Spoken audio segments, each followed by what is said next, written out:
departures, briefings, discussions prepare all hands for the coming invasion. The Americans come as friends, but to crush Germany and thereby help Russia, they must first wrest bases from France, a friend. The French Vichy government in Europe has pledged itself to defend its African colonies against all. But whether the French will resist Americans, how violently they will react, none can say. So the friendly convoy must sneak toward shore like an enemy.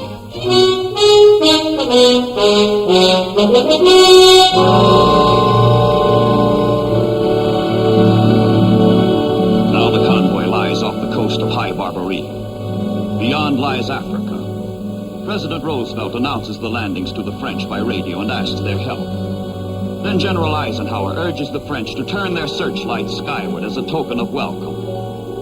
All hands hope and pray there will be no resistance.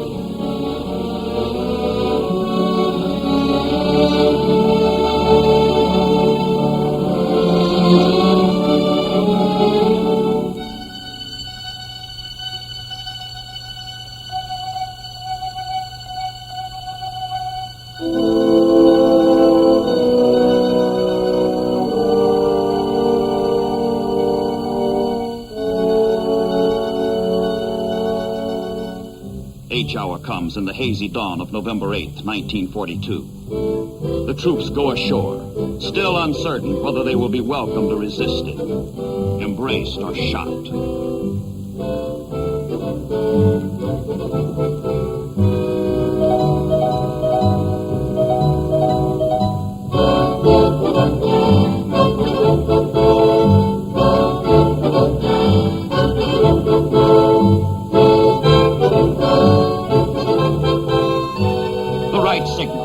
No resistance.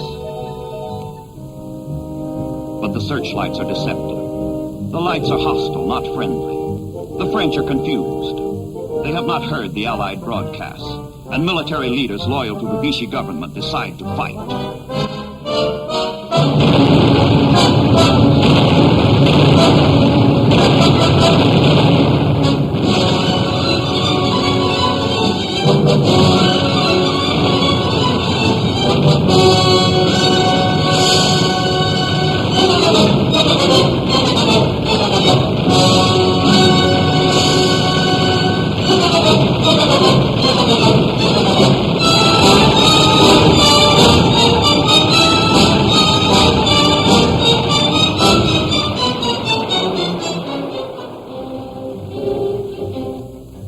For the landing troops, no doubt remains now.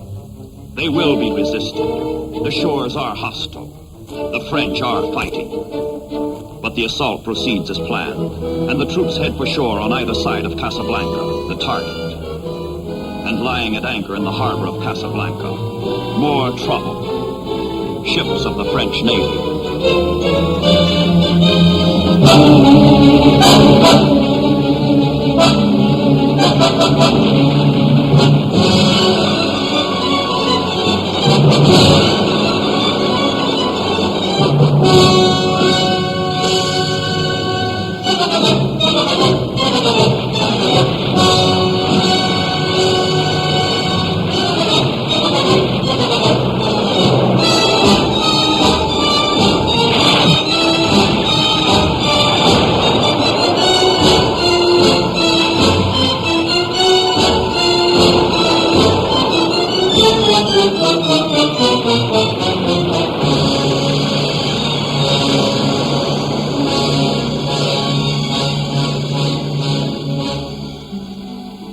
Casablanca continues for 3 bitter days before the Vichy French surrender, and the Free French and their American allies take over.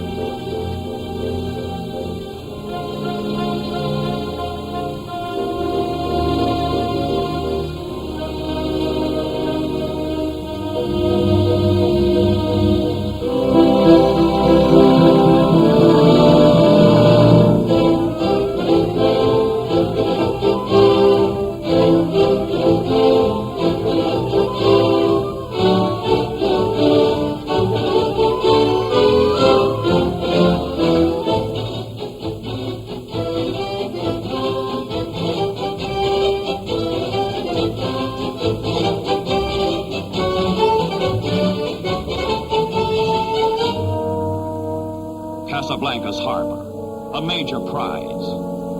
But the victory is not without sorrow. Americans and French who have fallen fighting one another are buried side by side.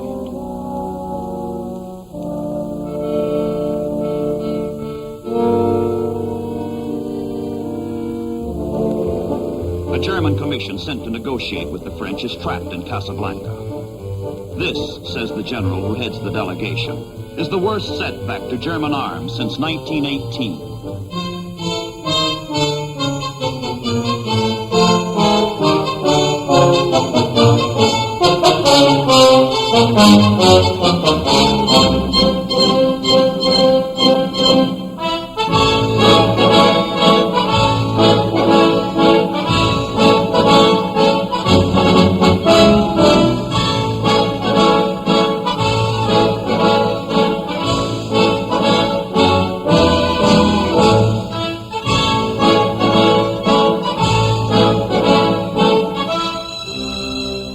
Meanwhile, the second Allied convoy slips through the Straits of Gibraltar and steams eastward for Oran and Algiers.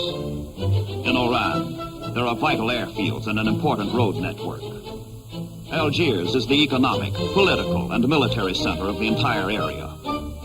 If the convoy can survive the Mediterranean gauntlet of submarines and bombers, all of Northwest Africa will fall into Allied hands in one swift stroke.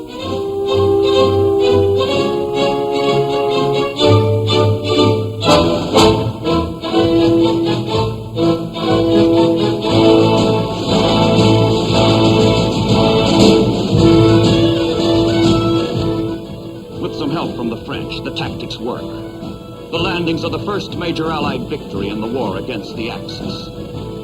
3 days after the first troops touch the beaches, French North Africa is a fighting ally. The French themselves are now free to join the march against the common enemy.